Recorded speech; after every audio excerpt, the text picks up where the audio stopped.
Okay, if your hostas look like this right now, you're not alone. You are not a bad garden mom or dad. We're just dealing with significant heat and some hot days this summer. I'm here in Maine, and we had a day recently that was over 100 degrees. Like, that just doesn't happen, but it did. And unfortunately, my hostas paid the price. So this is sunburn. These hostas, and you can see a whole bunch of leaves got sunburned. Too much sun, too much heat. It's frustrating because these hostas are in a location that's primarily shade and have been here for years, and this is a very rare occurrence. So what do we do about it, and how do we prevent it from happening again? Hostas do prefer shady areas, especially the darker green hostas. The variegated hostas, and I'll show you, the more white and green, they can handle a little more sun. So if your hostas are doing this consistently, that means you really probably should transplant them because they're getting too much sun.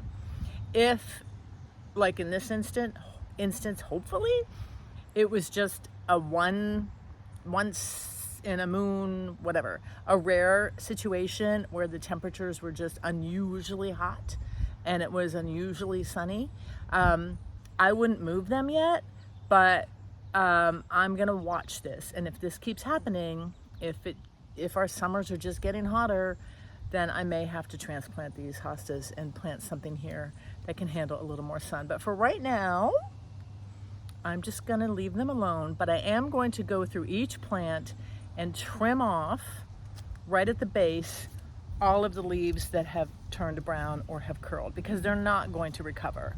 So the plant will look better, and hopefully we'll get some new growth in there. It's still early in the season. So I'm going to show you a couple of before and afters at the end of the video so you can see what they look like before and then after I prune them. So how do we prevent this from happening again? As I mentioned, you can move all your plants to a shadier spot, but really, who's got time for that? I don't. So for the most part, like regular days, it doesn't happen. It's not happening every day. But in the future, I will pay more attention. So if the forecast is calling for a significantly crazy hot stretch, I'm going to do 3 things. And there are 3 things that you can try to protect them from this reoccurring. Number 1, make sure your plants are mulched. Mulch will help retain some moisture. Number 2, before that hot weather hits, get under there and give them some water. Don't water the tops of the leaves, but get under there and water the roots.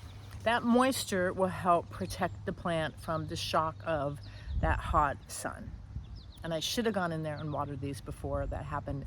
And in hindsight, they were pretty dry and I didn't do it because we didn't have any rain, and that was my bad. I own it.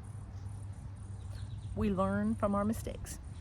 The other thing you can do is buy or use shade cloth. Shade cloth is something that you can buy at any landscape center, and you just lay the cloth over your plants that are vulnerable to sun and heat. Hostas, for example. If you get home from work and you're like, oh, crap, I don't have any shade cloth because, just don't have shade cloth lying around, you can lay sheets over them. If you're worried about the sheet being too heavy and crushing your plant, you can put some stakes up and lay a sheet over that. Kind of like when there's a frost that you're not expecting, and you either bring your plants in or you lay a sheet over them. The other thing you can do, if you just have like one hosta or one shade loving plant that you're worried about, get an umbrella. Seriously, get an umbrella, open it up, and just stick it in the ground, covering and protecting that plant. So those are some tips. I suspect this is going to happen again, and now I'm prepared for it. So I hope that helped you. Again, I'm going to show you at the end of the video before and after I trimmed these off. They're going to be fine. They just got too much sun, and when we get, just like us, we get too much sun, we get wrinkly and cranky. Thanks for hanging out with me in my Maine gardens. Talk to you later. Bye. Okay, I got these 2 done. Don't they look better? Before, after.